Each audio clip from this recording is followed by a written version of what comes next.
La parole est à Madame Muriel Pénicaud, ministre du Travail.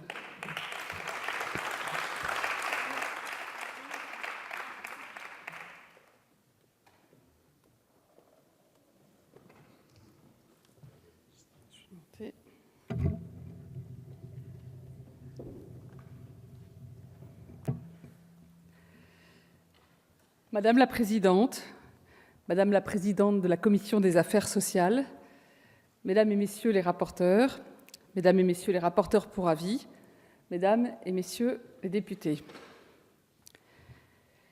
Il est peu de vertus plus tristes que la résignation. Elle transforme en fantasmes, rêveries contingentes, des projets qui s'étaient d'abord constitués comme volonté et comme liberté.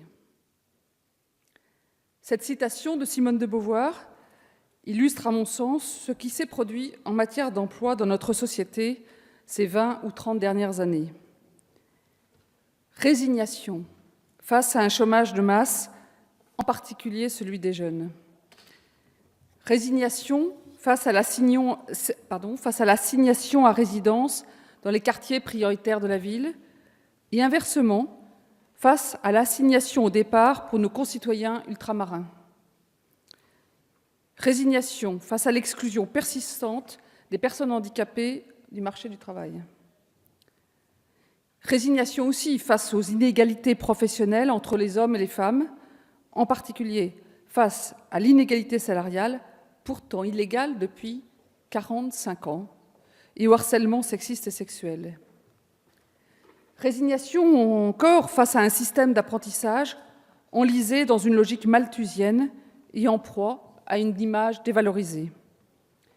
Résignation enfin face à la complexité sédimentée d'un système de formation professionnelle, pourtant en pointe dans les années 70, mais désormais injuste et qui ne permet plus de promotion sociale, puisqu'il donne 2 fois moins accès à la formation aux ouvriers, aux employés et aux salariés des petites et moyennes entreprises. Progressivement, nous avons donc cédé à un certain fatalisme. Ce fatalisme compromet notre promesse républicaine d'émancipation sociale. Il aliène la volonté et la liberté de nos concitoyens et, par conséquent, notre capacité collective à nous projeter sereinement dans l'avenir. Cette liberté entamée, c'est notamment celle des 1,3 million de nos jeunes, oui, 1,3 million, l'équivalent de la population de la métropole de Lyon, qui ne sont aujourd'hui ni en emploi, ni en formation, ni en études. Pourtant, ces jeunes ne sont pas sans désir, sans rêve, sans projet. Cette liberté entamée, c'est celle de ces actifs, femmes et hommes, qui ont dû abandonner un projet d'évolution ou de reconversion professionnelle en raison du parcours du combattant et de l'ampleur des sacrifices pour le concrétiser. Cette liberté entamée, c'est celle des chefs d'entreprise qui, faute de trouver une main-d'œuvre qualifiée, renoncent à un projet d'embauche, à un projet de développement. 50% des difficultés de recrutement sont liées à ce manque de présence de compétences. Or, tous ces projets, tous ces talents potentiels qui n'ont pas encore trouvé leur voie d'expression, nous ne voulons plus nous en passer. Nous devons les faire naître, les accompagner, les promouvoir au bénéfice de tous. C'est un triple impératif, social, économique et de cohésion. Il ne suffit pas de conforter la croissance enfin de retour dans notre pays. Nous devons la rendre riche en emplois et inclusive. Il est fondamental de ne laisser personne au bord du chemin. Dans un monde où 50% des emplois seront profondément transformés dans les 10 années à venir, cela passe plus que jamais par un accès simple, plus rapide, plus vaste et plus juste à l'atout majeur du XXIe siècle, les compétences. Dans la société de la connaissance, l'enjeu pour notre pays, c'est de gagner la bataille mondiale des compétences.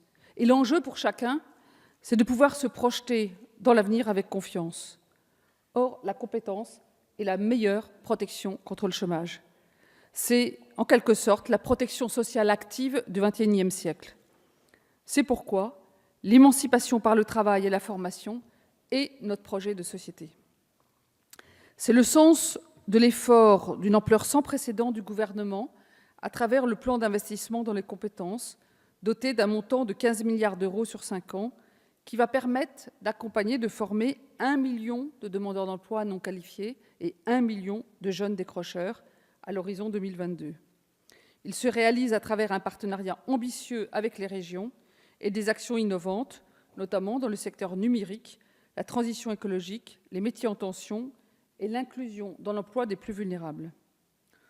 Toutefois, structurellement, les leviers d'acquisition des compétences, que sont la formation initiale par apprentissage et la formation continue, sont aujourd'hui bridés. Ces freins, ces discriminations persistantes, ces manques d'anticipation des mutations à venir, nous devons impérativement les lever pour ouvrir le champ des possibles. Car c'est précisément notre capacité à créer cet espace d'émancipation qui permettra à nos concitoyens de choisir librement leur avenir professionnel en bénéficiant de protections collectives. Cette liberté protectrice, c'est ne plus être contraint à renoncer ou subir, c'est avoir la pleine capacité de choisir et d'oser. C'est l'objet du projet de loi pour la liberté de choisir son avenir professionnel que j'ai l'honneur de porter devant vous au nom du gouvernement. Ce projet de loi est le fruit d'un important travail interministériel, avec chacun pour ce qui le concerne, Jean-Michel Blanquer, ministre de l'Éducation nationale, Frédérique Vidal, ministre de l'Enseignement supérieur, de la Recherche et de l'Innovation, Sophie Cluzel, secrétaire d'État en charge du handicap, Marlène Schiappa, secrétaire d'État à l'égalité entre les femmes et les hommes, et Olivier Dussopt, secrétaire d'État en charge de la fonction publique. Ce projet de loi est aussi le fruit de 7 mois de concertation et de négociations. 2 accords interprofessionnels conclus entre les partenaires sociaux sur la formation professionnelle et sur l'assurance chômage, et 3 processus de concertation approfondis sur l'apprentissage, sur l'égalité entre les femmes et les hommes et le harcèlement sexuel, et sur l'accès à l'emploi des personnes en situation de handicap. Je voudrais saluer ici le travail intense des partenaires sociaux. Une partie importante des mesures qui vous sont soumises aujourd'hui sont issues de leurs propositions. Ces concertations de grande ampleur ont été complétées par une 50aine de visites et d'échanges avec des acteurs du terrain. Ma conviction, c'est qu'il faut partir du terrain et des personnes pour reconstruire les systèmes et donner à nos concitoyens les moyens de répondre à leurs aspirations. Ma méthode a été la suivante sur chacun des sujets. Faire le diagnostic, le partager, puis trouver ensemble des solutions pour traiter les causes et pas simplement les symptômes, et concerter et négocier avec les partenaires sociaux et les collectivités territoriales concernées. Après le vote de la loi, ça ne sera pas terminé. Il faudra piloter et évaluer la mise en œuvre, suivre les résultats sans relâche et vous en rendre compte. L'ambition de ce texte, j'ai eu l'opportunité de vous le présenter en commission des affaires sociales, il y a 2 semaines.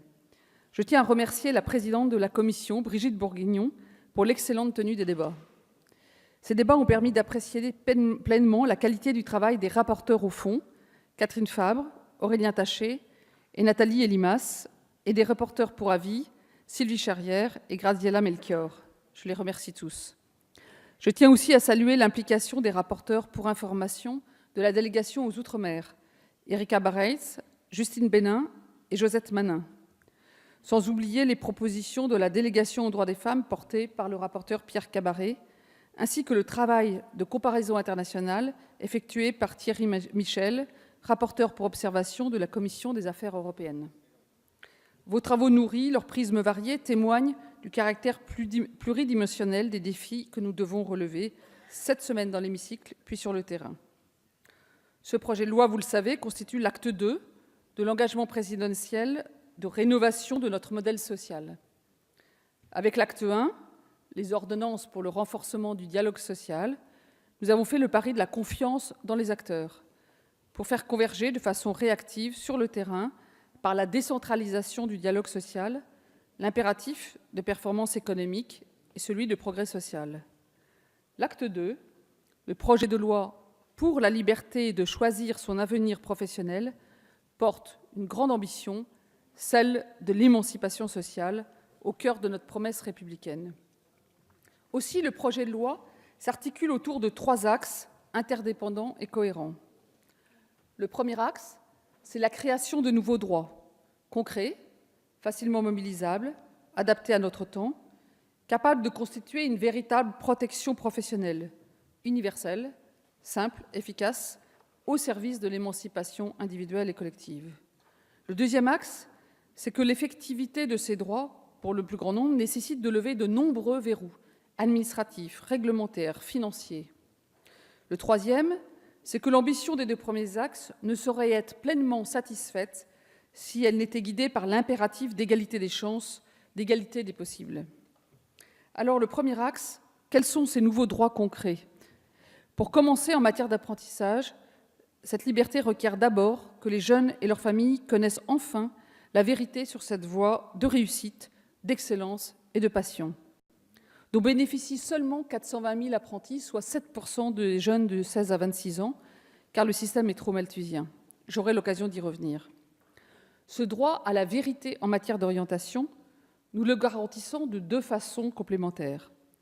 Premièrement, en instaurant la transparence du taux d'insertion dans l'emploi, du taux de réussite au diplôme, de la valeur ajoutée de tous les CFA et de tous les lycées professionnels en France.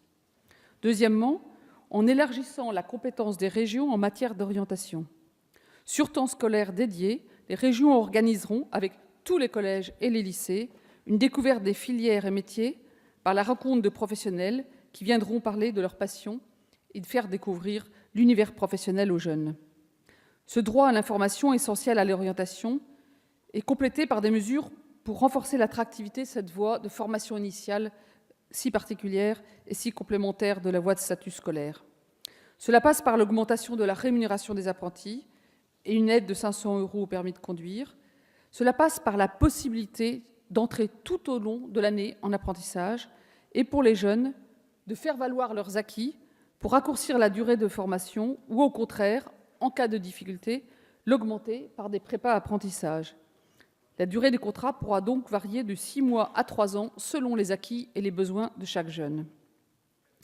En outre, nous voulons introduire un esprit de complémentarité entre apprentissage et statut scolaire. Deux voies pédagogiques différentes pour préparer les mêmes diplômes, avec des passerelles entre les deux statuts et des campus de métiers regroupant toutes les filières. De même, nous allons développer l'Erasmus Pro, l'Erasmus pour les apprentis, aujourd'hui très confidentiel, qui permettra aux jeunes apprentis d'aller dans d'autres pays européens, améliorer leur formation, apprendre d'autres techniques, découvrir d'autres cultures, mûrir et comprendre ce qu'est l'Europe. Je salue l'amendement porté par la délégation aux Outre-mer qui ouvre la possibilité, à titre expérimental, d'exécuter une partie du contrat d'apprentissage, en partie à l'étranger, pour favoriser les mobilités régionales océaniques. Par ailleurs, toujours dans les nouveaux droits, nous créons un nouveau dispositif puissant de reconversion et promotion par l'alternance. Baptisé Pro-A, il vise à permettre aux salariés, tout en gardant leur contrat de travail et leur rémunération, d'accéder à une formation qualifiante en alternance, soit pour une promotion interne, soit pour une reconversion. C'est un amendement adopté en commission des affaires sociales. Il permettra aussi de répondre aux besoins spécifiques de certains secteurs d'activité, notamment le secteur associatif et médico-social, et d'anticiper les reconversions liées aux mutations tout en conservant l'emploi. Ce dispositif est un élément qui inscrit, en complément du plan de formation désormais plan de développement des compétences et du droit individuel, une palette complète à travers un élément renforcé qui est le compte personnel de formation. Le principe de ce droit individuel, le compte personnel de formation, a été introduit en 2014 par la loi suite à un accord interprofessionnel de 2013. Il est toutefois aujourd'hui perçu comme trop formel, peu accessible et pas à hauteur des enjeux par les salariés et les demandeurs d'emploi. C'est pourquoi nous le transformons par ce texte de loi en un véritable outil d'émancipation sociale à la main des actifs, avec une protection collective. Comme pour l'apprentissage, nous misons sur la transparence et aussi la capacité de chacun à décider pour soi en disposant des conseils nécessaires. Grâce à une application dédiée, chacun, avec son compte personnel de formation et son intermédiaire, pourra comparer la qualité des formations qui devront obligatoirement être certifiées, la satisfaction des utilisateurs et ainsi trouver la formation appropriée, s'inscrire et payer en ligne. Par ailleurs, les droits acquis sur le CPF seront payés en euros. Ce sera plus effectif, plus parlant, plus direct d'utilisation, mais aussi plus juste. Parce que les actuels droits en heures privilégient ceux qui sont déjà au plus haut niveau de qualification et qui, à nombre d'heures égales, se retrouvent à disposer d'un budget beaucoup plus important pour se former. Les droits augmentés seront de 500 € pour tous par an, de 800 € pour les moins qualifiés, soit respectivement 5 000 et 8 000 € en 10 ans. Par ailleurs, les personnes à mi-temps, qui sont à 80% des femmes, bénéficieront du même abondement annuel que le temps plein pour éviter la trappe à basse qualification et à bas salaire. Par ailleurs, contrairement à une idée reçue, les actifs ne seront pas seuls.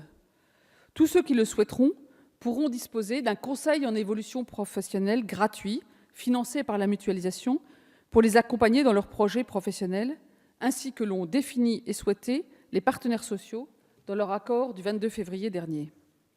En outre, la création d'un compte personnel de formation de transition, reprise de ce même accord, permettra de compléter le CPF pour les salariés qui veulent se reconvertir par des formations plus longues.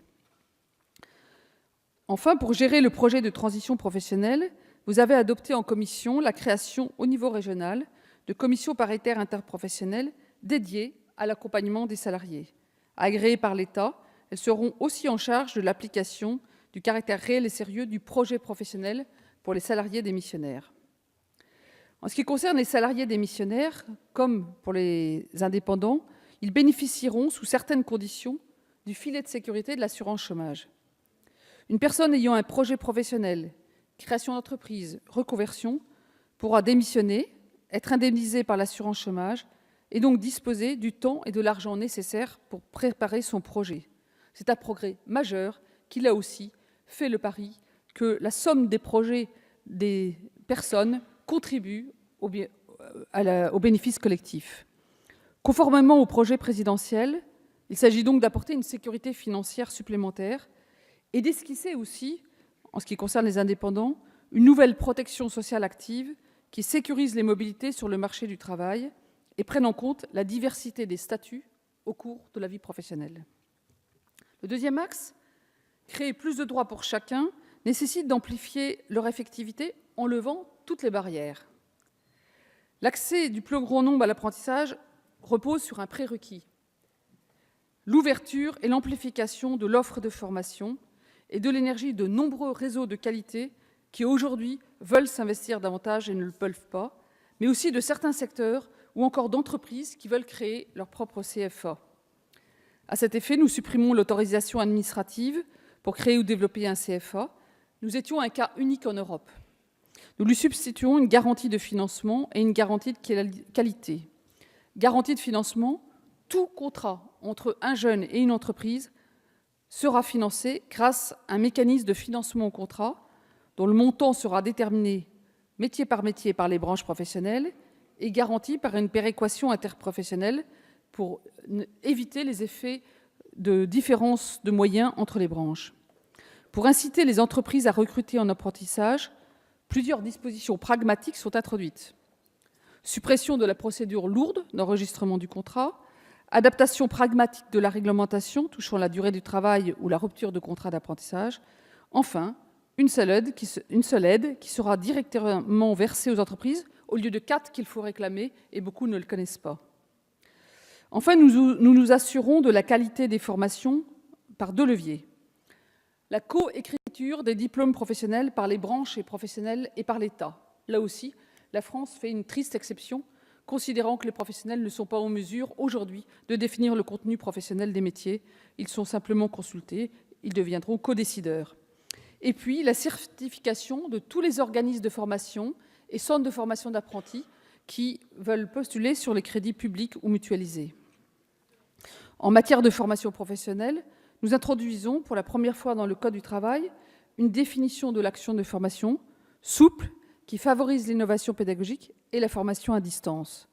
Nous simplifions également la réglementation du plan de formation qui s'appellera plan de développement des compétences et nous mettons en place des opérateurs de compétences qui remplaceront les organismes paritaires de collecte et seront centrés sur le conseil et sur la gestion prévisionnelle des emplois et compétences. En matière de gestion des contributions de l'alternance et de la formation, nous prévoyons aussi une simplification radicale. Nous allons passer de 57 collecteurs à 1 collecteur, l'URSSAF, de 12 gestionnaires au lieu de 40 et d'une cotisation au lieu de 2.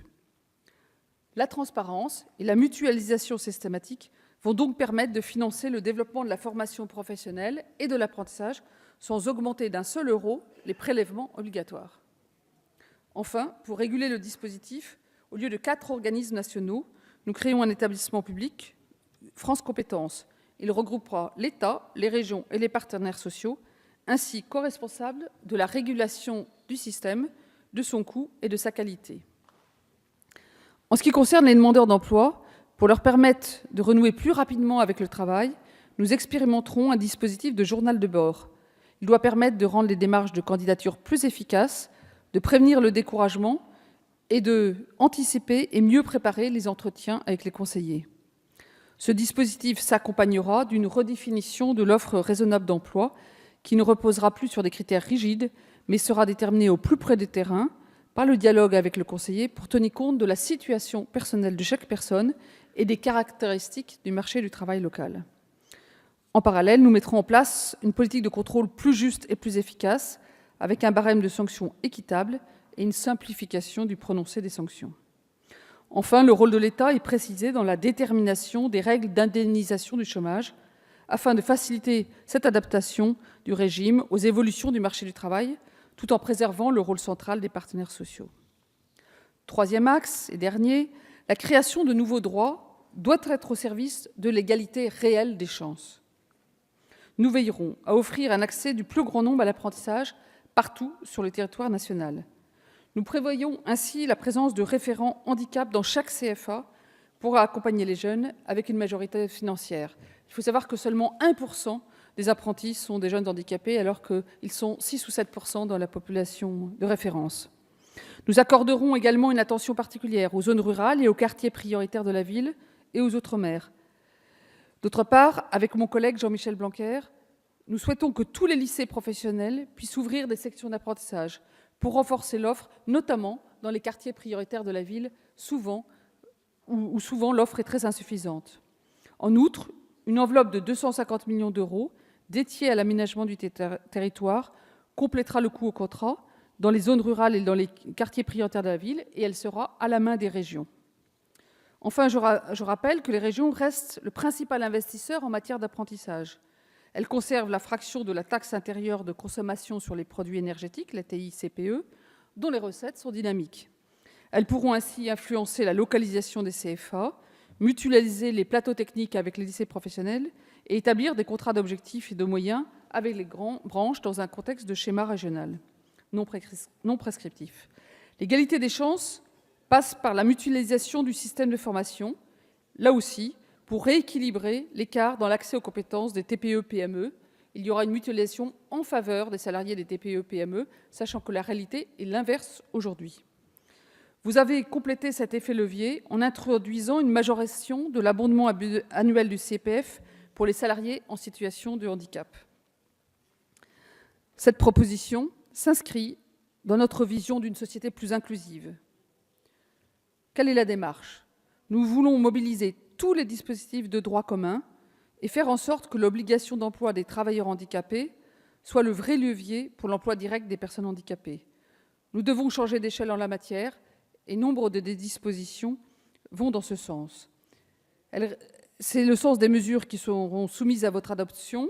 Elles résultent de la première phase de concertation avec les partenaires sociaux et les associations que nous avons conclue mardi dernier avec ma collègue Sophie Cluzel.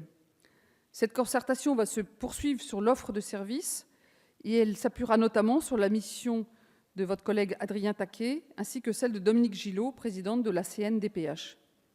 Aussi, je vous demanderai sur l'offre, et uniquement sur l'offre, une habilitation à légiférer par ordonnance pour intégrer le plus rapidement possible dans la loi les résultats de cette deuxième phase de concertation qui s'ouvre aujourd'hui. Rétablir l'égalité des chances, c'est aussi agir efficacement et résolument en faveur de l'égalité professionnelle entre les femmes et les hommes. Conformément à ce que le gouvernement avait annoncé dès le 7 mars, le projet de loi comporte des avancées majeures sur la lutte contre les violences sexistes et sexuelles et sur l'égalité professionnelle. Vous les avez confortées en adoptant plusieurs amendements gouvernementaux qui, là aussi, résultent d'une intense concertation avec les partenaires sociaux. Ainsi, vous avez acté un principe très important. Le passage d'une obligation de moyens à une obligation de résultat quant à l'égalité salariale de travail à valeur égale, qui est, je le rappelle, depuis 45 ans, non respectée. C'est une des rares lois de la République massivement non respectée. S'agissant de la prévention du harcèlement, vous avez adopté des mesures de formation, de sensibilisation et de responsabilisation de l'ensemble des acteurs. Établir l'égalité des chances, c'est évidemment lutter contre le travail précaire, que subissent là aussi un grand nombre de femmes. À cette fin, nous laissons aux partenaires sociaux qui l'ont demandé, des branches professionnelles, le soin de négocier des objectifs de réduction du nombre de contrats précaires jusqu'à la fin de l'année. À défaut, nous prévoyons la possibilité de mettre en place un système de bonus-malus. Vous avez acté en commission la possibilité de prendre en considération le secteur d'activité pour la modulation du taux des contributions patronales d'assurance chômage. Et s'agissant du secteur de l'intérim, vous avez introduit une innovation importante, l'imputation des missions d'intérim aux entreprises utilisatrices pour les responsabiliser dans la lutte contre la précarité excessive. Mesdames et messieurs les députés, nous voulons regarder l'avenir avec confiance. Voilà le message résolu que nos concitoyens nous ont adressé en choisissant, tant aux élections présidentielles qu'aux législatives, de repousser les extrêmes et de croire dans un possible différent, malgré la montée en Europe des extrêmes qui se poursuit de façon inquiétante. Créer les conditions pour que nos concitoyens puissent y parvenir, telle est, dans ce contexte, notre responsabilité. Soyez donc déterminés à donner à chacun, notamment aux plus vulnérables, les moyens de définir librement leur propre voie de réussite professionnelle avec des protections collectives renforcées, c'est-à-dire pour chacun de choisir le domaine dans lequel ils pourront avoir davantage confiance en eux pour oser s'engager, exprimer son talent et le transmettre. C'est pourquoi nous faisons le pari, avec ce projet de loi ambitieux, de notre capacité collective à nous mobiliser pour créer cet espace d'émancipation sociale par le travail en ouvrant les possibles pour chacun. Faisons en sorte que la société française, plus unie, plus inclusive et portée par les valeurs fondatrices de liberté, d'égalité et de fraternité, remporte la bataille mondiale des compétences, gage de performance économique, mais aussi de progrès social et, in fine, de confiance partagée dans nos lendemains. C'est notre rôle à tous et je vous remercie d'avance pour nos débats. Merci, Madame la Ministre.